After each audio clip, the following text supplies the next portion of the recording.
தொடர்ந்து நம்ம ஈரானுடைய நிலவரங்களை பார்த்துட்டு இருக்கோம். இன்னைக்கு வந்திருக்கக்கூடிய ரொம்ப முக்கியமான தகவல்களை பார்க்கலாம். அதுவும் பாத்தீங்கன்னா 1, 2, 3 எல்லாம் கிடையாது, 5 கொத்து குண்டுகளை இஸ்ரேல் மேல நேத்து போட்டிருக்காங்க. நம்ம நேத்து வீடியோல சொன்னோம், கிளஸ்டர் ஏவுகணைகளை போட ஆரம்பிச்சிருக்காங்க. இந்த கிளஸ்டர் மிசைல்ஸ் அப்படிங்கிறது பாத்தீங்கன்னா ஒரு ஏவுகணை 80 பிரியும் நம்ம சொல்லியிருந்தோம். அப்ப கூட கமெண்ட்ல கேட்டிருந்தாங்க 8 தான் எல்லாரும் சொல்றாங்க, நீங்க என்ன 80 சொல்றீங்கன்ட்டு. 80 எல்லாம் கம்மி, 120 இருந்து 150 வரையும் அந்த ஒரு ஏவுகணையுடைய சக்தி இருக்கும். நேத்து பாத்தீங்கன்னா 5 கிளஸ்டர் ஏவுகணைகளை என்ன பண்ணிருக்காங்க, இஸ்ரேல் மேல போட்டிருக்காங்க. செஞ்சதே 5 தாக்குதல் தான், வெறும் 5 ஏவுகணை தான். ஆனா அந்த 5ம் என்னவா இருக்குது, 80க்கு மேற்பட்டதாக பிரிஞ்சு போயிருக்கு ஒவ்வொன்றும். அதனாலதான் பாத்தீங்கன்னா நேற்று இஸ்ரேல்ல பல இடங்கள்ல அழிவுகள் ஏற்பட்டிருக்கு. நீங்களே கிளஸ்டர் மிசைல்ஸ் பத்தி பாருங்க. கிளஸ்டர் மிசைல்ஸ் எப்பயுமே இந்த 8, 10 எல்லாம் இருக்காது. 8, 10 அடிக்கிறதுக்கு அவங்க என்ன பண்ணுவாங்க, பேசாம பேலஸ்டிக்கே போட்டு போயிருவாங்க. அவங்களுக்கு 100 கணக்கானது ஒரே நேரத்துல அடிக்கணும். நான் 500 தாக்குதல் பண்ணேன், 300 தாக்குதல் பண்ணேன்னு சொல்றாங்கல்ல, அந்த மாதிரி சமயத்துலதான் என்ன பண்ணுவாங்கன்னா கிளஸ்டர் யூஸ் பண்ணுவாங்க. அதே சமயத்துல இத பத்தி வந்திருக்கக்கூடிய தகவல்ல பார்க்கும்போது, இது விதிமீறல் தானே, கிளஸ்டர்ஸ் யூஸ் பண்ணக்கூடாது, தடை செய்யப்பட்டது தானே அப்படின்னு சொல்லிட்டு கேட்டா, தடை செய்யப்பட்டதுதான். நேத்து தான் ஈரான் என்ன பண்ணாங்க, இஸ்ரேல் மேல போட்டாங்க. ஆனா ஆல்ரெடி இஸ்ரேல் என்ன பண்ணிட்டாங்கன்னா ஈரான் மேல போட்டுட்டாங்க. ஈரான் மேல இஸ்ரேல் இதுக்கு முன்னாடியே போட்டுறதின் காரணத்தினால இதை என்ன பண்ண முடியாது, இது தடைன்னு சொல்ல முடியாது. இவங்க ரூல்ஸை மீறிட்டாங்கன்னு யார்கிட்ட போய் சொல்ல முடியாது. எல்லாத்துக்கும் மேல ஃபர்ஸ்ட் இப்ப இவங்க போர் செய்யறதே ரூல்ஸுக்கு அப்பாற்பட்டுதான் இருக்குது. ஏதோ ஒரு நாடு இந்த மாதிரி இன்னொரு நாட்டின் மீது செஞ்சிருந்தா ஐநால நடந்திருக்கிறதே வேற. ஆனா இவங்க எந்த ஒரு முன்னறிவிப்பும் செய்யாம, போருக்குன்னு முன்னறிவிப்பு செஞ்சாங்களா, செய்யல. ஒரு நாட்டுடைய தலைவரை போய் அழிச்சிருக்காங்க, அங்க இருக்கக்கூடிய குழந்தைகள் மேல தாக்குதல் செஞ்சிருக்காங்க. இந்த மாதிரி ஆயிரக்கணக்கான மக்கள் இப்ப என்ன பண்ணிருக்காங்க, அழிஞ்சிருக்காங்க ஈரான்ல. அப்ப இதெல்லாம் செஞ்சுட்டு இருக்காங்களே, இதுவே ரூல்ஸ் வயலேஷனுங்கிறதுனால அதை பத்தி ஐநால இஸ்ரேல் பேச முடியாது. இல்லாட்டினா என்ன பண்ணிருப்பாங்கன்னா, எப்படி இவங்க கிளஸ்டர்ஸ் போடலாம்னு சொல்லிட்டு என்ன பண்ணிருப்பாங்க, ஐநால போய் முறையிட்டு இருப்பாங்க, நிறைய வேலையை பண்ணிருப்பாங்க, தேரெழுத்து தெருவுல விடுற காரியத்தை பண்ணிருப்பாங்க. ஆனா இப்ப அந்த வேலையெல்லாம் செய்ய முடியாது. ஆல்ரெடி இவங்களே ரூல்ஸ் வயலேஷன்ல தான் இருக்கிறாங்கிறதுனால பேசாம இருக்காங்க. அந்த நேத்து போட்ட 5 கொத்து குண்டின் காரணமாக பல இடங்கள் நம்ம சொன்னோம்ல, இஸ்ரேலுடைய பொதுமக்கள் இருக்கக்கூடிய இடங்களே அழிவை தழுவி இருக்குது. இதுல கிளஸ்டர்ஸ் பொறுத்தளவுக்கு ஒரு விஷயம் என்னன்னு பாத்தீங்கன்னா, ரொம்ப குறி வச்சு தாக்குதல் செய்ய முடியுமா அப்படிங்கிறது சந்தேகம். ஏன்னா இப்ப இந்த இமேஜ் பாருங்க, நேத்து போட்ட கிளஸ்டர்ஸ் இதெல்லாம், இந்த கிளஸ்டர்ஸ் பார்த்தாவே தெரியும் பாருங்க, புள்ளி புள்ளி புள்ளியா இருக்குல்ல, புள்ளி புள்ளியா இருக்கிறது ஒவ்வொன்றுமே ஏவுகணை. இது ரொம்ப தூரத்துல இருந்து எடுத்துக்கப்பட்டிருக்கு. ஏன்னா இஸ்ரேல் இதெல்லாம் எடுக்கக்கூடாது, வெளியிடக்கூடாதுன்னு சொல்லிட்டு ரெஸ்ட்ரிக்ட் பண்ணிருக்கிறதுனால மக்கள்லாம் என்ன பண்ணல, எடுக்க முடியாம இருக்கு. அப்ப தூரத்துல இருக்கிறவங்க தானே எடுத்திருப்பாங்க, அவங்க தான் இதை போஸ்ட் பண்ணிருக்காங்க. பக்கத்தால இருக்கக்கூடிய இன்னொரு இமேஜையும் பாருங்க. இந்த இமேஜ்ல பார்த்தாலும் உங்களுக்கு நல்லாவே தெரியும், க்ளோஸ்அப்ல தெரியும், நிறைய இருக்கிற மாதிரி தெரியும். அப்ப என்னன்னா வரும்போது ஒன்னா வரும். இந்த இமேஜ் பாத்தீங்கன்னா உங்களுக்கு தெரியும், ஃபர்ஸ்ட் ஒரு ஏவுகணை வரும். ஃபர்ஸ்ட் போட்டோ பாருங்க. செகண்ட் போட்டோல பாத்தீங்கன்னா அது அப்படியே ஓப்பன் ஆகும். தேர்ட் போட்டோல பாத்தீங்கன்னா அது என்ன ஆகும், உள்ள இருந்து வெளியே வர ஆரம்பிக்கும். ஃபோர்த் போட்டோல அது என்ன ஆயிரும் பாத்தீங்கன்னா உங்களுக்கு பல ஏவுகணைகளாக மாறிடும். ஆனா உடனே இங்க இருக்கக்கூடிய அயன் டோமு, தாட் சிஸ்டம்லாம் ஒண்ணுதான் வருதுன்னு நினைச்சிட்டு அந்த ஒன்ன தடுக்கிறதுக்கு தான் முயற்சி பண்ணிட்டு இருக்கோம். ஆனா இது ஒன்னா வந்துட்டு இருக்கோம். ஒரு குறிப்பிட்ட ஹைட்டுக்கு அப்புறம் என்ன ஆயிரும், அது பலதா பிரிஞ்சு போயிடும். அப்படி பலதா பிரிஞ்சு போறது கீழே விழுந்ததுக்கு பிறகு கூட கொஞ்ச நேரம் கழிச்சு வெடிக்குமாமா. அந்த மாதிரி எல்லாம் இருக்குது. பொதுவாவே கொத்து குண்டுனா எல்லா நாடுகளுமே யூஸ் பண்ணிட்டு இருக்காங்க. ரஷ்யா யூஸ் பண்றாங்க, அமெரிக்கா யூஸ் பண்றாங்க, இஸ்ரேல் யூஸ் பண்றாங்க. எல்லாமே 150 வரையும் ஒரே ஏவுகணையில குண்டுகளை கொண்டு போக முடியும். அப்ப 150 குண்டுகள் அப்படிங்கிறது 150 இடத்துல விழுகும். இப்போ ஒரு இடத்துல விழுகிறதுக்கும் 150 இடத்துல விழுகிறதுக்கும் வித்தியாசம் இருக்கு. ஒரு குறிப்பிட்ட டிஸ்டன்ஸ்ல விழுகும். ஏன்னா அது பிரிஞ்சிரும் இல்ல, அந்த போர்ஸுக்கும் அதோடைய டிராவல் பண்றக்கூடிய டைரக்ஷனை பொறுத்து ஒரே ஒரு குறிப்பிட்ட ஏரியாவில, அதாவது ஒரு பக்கத்தால இருக்கக்கூடிய ஒரு லொக்காலிட்டிலேயே நிறைய ஏவுகணைகள் விழுகும். அப்படி விழுகும் போது அந்த இடமே என்ன ஆகும்னா அழிஞ்சு போகும்னு சொல்றாங்க. அதுவும் டெல்லவியூல நோக்கி இந்த மாதிரில தாக்குதல் செஞ்சாங்கன்னா சீக்கிரமா டெல்லவியூ காசாவை மாதிரியே வந்துடும். இப்பவே காசா மாதிரிதான் பல நகரங்கள் அங்க இருந்து கொண்டு இருக்குது. அதுலயும் இப்படி தொடர்ச்சியா கிளஸ்டர் ஒரு 200, 300 போட்டு விட்டாங்கன்னா முடிஞ்சு போச்சு, வேலை முடிஞ்சிருச்சுன்னு சொல்லலாம். அந்த அளவுக்கு இருந்துட்டு இருக்கு. இருந்தாலும் ஈரான் 5 தான் போட்டிருக்காங்க. எதுவுமே யாரா இருந்தாலும் அளவாதான் செய்வாங்க. ரொம்ப ஜாஸ்தியா செய்யும் போது உடனே இவங்க என்ன பண்ணுவாங்க, அமெரிக்காவும் இஸ்ரேலும் பித்து பிடிச்சு போய் அவங்க போய் அங்க ஏதாவது செஞ்சு விட்டு வந்துருவாங்க. அதனால எது செஞ்சாலும் ஒரு மாதிரி கிராஜுவலா செஞ்சாதான் அவங்களும் அடி வாங்காம இருப்பாங்க. இல்லைன்னா அவங்களுடைய நாட்டிலேயும் மக்கள் இருக்கிறதுனால மக்களையும் கணக்கெடுத்துதான் இந்த மாதிரியான தாக்குதல் எல்லாம் நடத்துவாங்க.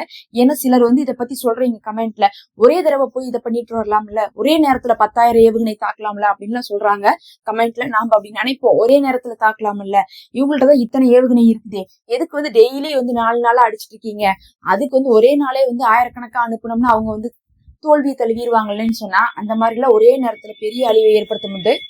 என்ன ஆகும்னு பாத்தீங்கன்னா, அவங்களால சமாளிக்க முடியாதுன்னா அணு ஆயுதத்தை கொண்டு போய் போட்டு வந்துருவாங்க அமெரிக்காவும் இஸ்ரேலும்.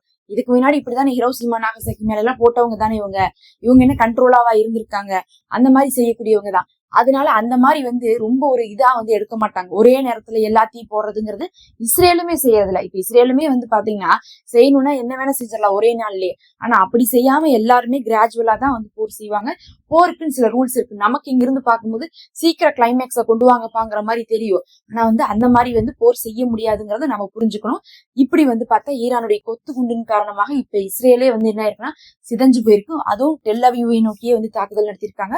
அதுவும் 5 கொத்து குண்டுகள் அப்படிங்கிறது பாத்தீங்கன்னா அவர்களுக்கே 180க்கு மேற்பட்டு பிரியுங்கிறாங்க. அதுவும் 150 வரை அது தாங்குங்கிறாங்க. அப்ப 5ங்கிறத யோசிச்சு பாருங்க. கடைசிக்கு ஒரு 80ன்னு போட்டா கூட 400 தாக்குதல் நேத்து ஒரு நாள்லயே பண்ணிருக்காங்க. பெரிய பெரிய தாக்குதலா அடுத்தடுத்து தாக்குதல் எல்லாம் குறைச்சு போட்டு இப்ப என்ன பண்ணிருக்காங்க, இந்த மாதிரி கையெடுத்திருக்காங்க. இன்னுமே பாத்தீங்கன்னா ஈரான் நல்லா தாக்கு பிடிச்சிட்டு தான் இருக்காங்க. போரை நிறுத்துறதுக்கு ஐடியாவே இல்லைன்னு இருக்காங்க. இன்னைக்கு கூட பாத்தீங்கன்னா ஒரு பிரஸ்ல இருக்கவங்க கேள்வி கேட்கறாங்க. அங்க இருக்கக்கூடிய அப்பாஸ் அராச்சி அவர்கள்ட்ட என்ன கேள்வி கேட்கறாங்கன்னா, அமெரிக்காவுடைய படையை கண்டு நீங்க அஞ்சுறீங்களா, அதாவது அவங்க உள்ள நுழைஞ்சிருவாங்கன்னு சொல்லிட்டு அப்படின்னு கேட்கும் போது, ஏன்னா அமெரிக்கா தரை வழியாக நுழையறத பத்தி அனௌன்ஸ் பண்ணிட்டே இருக்கிறாங்க. ஆனா தரை வழியா யார் நுழைவாங்கன்னு பாத்தீங்கன்னா குர்திஸ்தான்ல இருக்கக்கூடிய குர்தீஸை கொண்டு போய் தான் நுழைய வைக்க போறாங்க. எப்படி இந்த சிரியாவில ஆட்சி மாற்றத்தை கொண்டு வந்தாங்களோ அந்த மாதிரியே என்ன பண்ணுவாங்க, அந்த ஜூலானி குரூப் இருந்தாங்களா அந்த மாதிரியே குர்திஸ்தான்ல குர்தீஸ்ங்கிற குரூப்பும் அப்படிதான். அவங்களும் இந்த மாதிரி போராளிகள் அந்த மாதிரியான குரூப் தான். ஆனா அநியாயமா அமெரிக்கா பேச்சு கேட்பாங்க. போராளிகள்னா நியாயமா போராடணும், அப்படி இருக்க மாட்டாங்க. இவங்களெல்லாம் நம்ம என்ன சொல்லலாம், தீவிரவாதிகள்னு கூட சொல்லலாம். அந்த மாதிரிதான் அவங்க பிஹேவ் பண்ணுவாங்க. அப்படி இருக்கிறவங்களை என்ன பண்றாங்கன்னா ஈரானுக்குள்ள தரை வழியா அனுப்புறதுக்கு நிறைய தடவை பேச்சுவார்த்தை முயற்சி எல்லாம் இப்ப போயிட்டு இருக்கு. அதனால இதை பத்தி கேட்டதுக்கு அப்பாஸ் அராச்சி அவர்கள் பயப்படலாம் கிடையாது, நாங்க வெயிட் பண்ணிட்டு இருக்கோம், நோ வி ஆர் வெயிட்டிங் அப்படின்னாங்க. அப்படின்னு என்னன்னா நாங்க காத்திருக்கோம், நாங்க எதுக்கு பயப்பட போறோம், வா சொல்லுங்க அவங்கள அப்படின்னு சொல்லிட்டு இன்னைக்கு சொல்லியிருக்காங்க.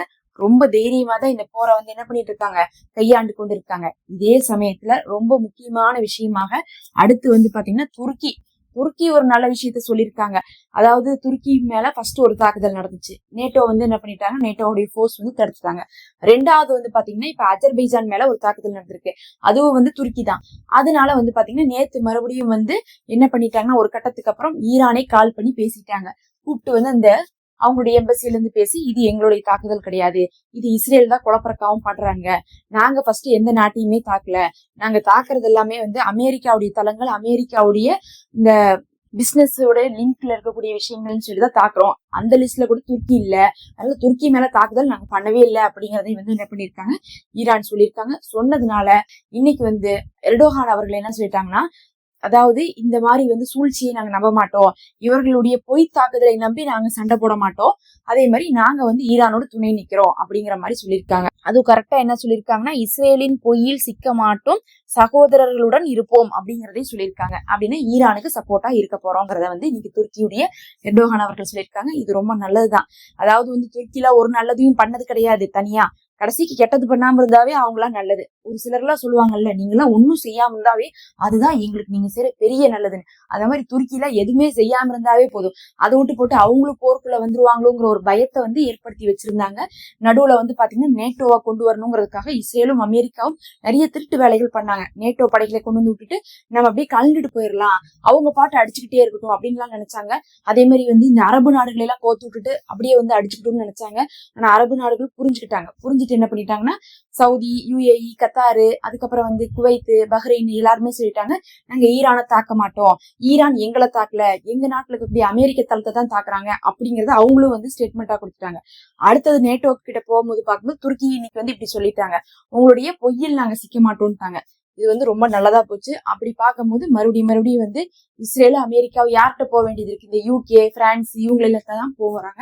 அவங்களும் வேற வழி இல்லாம டாக்ஸுக்கு பயந்து, அதுக்கப்புறம் ட்ரம்புக்கு பயந்து வேலையை செஞ்சு கொடுக்குற மாதிரியான நிலைமை வருது. எது எப்படியும் முஸ்லீம் நாடுகளுக்குள்ள சண்டை அப்படிங்கிறது இன்னும் கேவலமா இருக்கும், கேட்கறக்கே அது கேவலமா இருக்கும். அந்த அளவுக்கு மோசமான நிலைமை வரலைங்கிறது பரவாயில்லையா தான் இருக்குது. இப்போதைக்கு பாத்தீங்கன்னா அதையும் சொல்றாங்க. அந்த பிரஸ் மீட்ல அப்பாஸ் அராச்சி அவர்கள்ட்ட கேக்குறாங்க, நீங்க இந்த ரமலான் மாசத்துல உங்களுடைய சகோதர நாடுகளோடு சண்டை போடுறீங்களே, இது உங்களுக்கு, அதாவது போர் செய்றீங்களே, இது உங்களுக்கு தப்பு இல்லையான்னு கேக்குறாங்க அந்த பிரஸ் மீட். கேட்கும் போது அதுக்கு அவர் சொல்றாரு, நாங்க எங்க சகோதர நாடுகள்கிட்ட சண்டையே போடல. நாங்க போன் பண்ணி எல்லாத்துலயுமே பேசிட்டோம். எங்களுடைய நாட்டுல இருந்து அந்தந்த நாடுகள்கிட்ட பேசிட்டு நாங்க அமெரிக்காவை தான் அடிக்கிறோம், உங்களை அடிக்கல, அதனால உங்களுக்கும் எங்களுக்கு எந்த ஒரு பகையும் இல்லைன்னு நாங்க சொல்லிட்டோம். அவங்களும் புரிஞ்சுக்கிட்டாங்க அப்படிங்கக்கூடியதையும் அப்பாஸ் அராக்சி அவர்கள் நேத்து பேட்டி கொடுத்திருக்காரு. அப்ப மொத்தத்துல பார்க்கும்போது இவங்க வந்து பக்கத்துல இருக்கக்கூடிய அண்டை நாடுகள்கிட்ட வந்து உறவுகள் வந்து வச்சுட்டுதான் இருக்காங்க. உறவுகள் ஒண்ணும் பெருசா இருக்காது. ஆரம்பத்துல இருந்தே பக்கத்து நாடுகள்லாம் வந்து சும்மா பார்த்தா சிரிச்சுக்கிற மாதிரி, அவ்வளவுதான். அந்த மாதிரியான உறவுகள் தான் இவங்களுக்குள்ள இருக்கு. பெரிய ஒரு ஒத்துமையோ இல்ல வந்து ஹெல்ப் பண்றதோ பிசினஸ்ல வந்து ஒரு கூட்டணியோ அந்த மாதிரிலாம் எதுவுமே இல்லைன்னு தான் நம்ம சொல்லணும். மொத்தத்துல வந்து பாத்தீங்கன்னா திருப்பி அடிக்க மாட்டாங்க இந்த அரபு நாடுகள் அப்படிங்கிறது மட்டும் தெரிய வந்திருக்குது. இது வந்து பாத்தீங்கன்னா இன்னைக்கு வந்திருக்கிறதுல ஒரு நல்ல செய்தி தான். துருக்கியும் வந்து ஆட்டத்துல இணையாது, அதுக்கப்புறம் அரபு நாடுகளும் ஆட்டத்துல இணைய மாட்டாங்க. எல்லாத்துக்கு மேல அமெரிக்காவை வெளியே அனுப்பிச்சிடலாமா அப்படிங்கக்கூடிய முடிவுக்கு அரபு நாடுகள் வந்தாச்சு. எப்படியாவது இவங்களை வெளியே அனுப்பிச்சாமதான் நம்ம நாடு நிம்மதியா இருக்குங்கிற நிலைமையை வந்து பஹ்ரைன், குவைத் எட்டிட்டாங்க. அடுத்தது UAE, சவுதியும் வந்து அதை செஞ்சிருவாங்கன்னு சொல்லப்படுது. இது மட்டும் நடந்துச்சுன்னா இது எப்படி இருக்கும்னா, இதெல்லாம் தான் இப்ப வந்த முக்கியமான தகவல். நம்ம அடுத்த ஒரு காணொலியில சந்திப்போம். மறக்காம சப்ஸ்கிரைப் பண்ணி மெம்பர்ஷிப்பிற்கு ஜாயின் பண்ணிக்கோங்க.